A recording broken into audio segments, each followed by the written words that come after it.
Hi guys, welcome back to our channel. Pag-uusapan naman natin muli si Maja Salvador. Napag-usapan nga natin si Maja Salvador na isa nga siya sa pinakamagaling na actress ng bansa at magaling na dancer.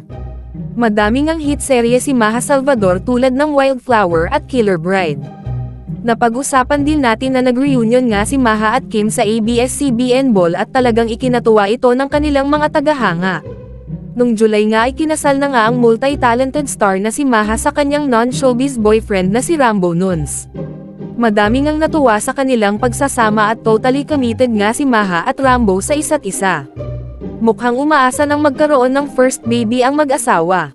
Yan ang naging pahayag ng aktres matapos siyang tanungin ng talent manager at comedian na si OJ Diaz sa naganap na ABS-CBN Ball 2023. Sabi pa ni Maja na kahit anong oras ay handang-handa na siyang magkaanak. Ang sabi ni Maja, kung kailan ibigay, kasi I'm turning 35 this year, 20 years na akong yumuyugyug ng yumuyugyug, sayaw dito sayaw doon, acting. Ang tagal namin nagtrabaho ng para sa amin, sa future.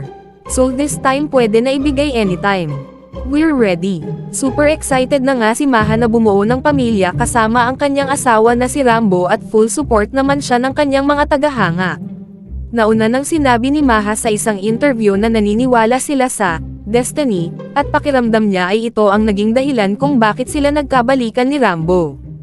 Naghiwalay nga sila Maja at Rambo noong 2010 dahil gusto muna nila unahin ang kanilang mga careers, pero pinagtagpo uli sila ng tadhana noong 2018 at di na sila mapaghiwalay. I think we have to go through din mga heartbreaks, failed relationships, for you to understand kung ano talaga ang hinahanap mo. Parang destiny really brought us together. So ano say ninyo dito guys? Comment your thoughts below and don't forget to subscribe to our channel.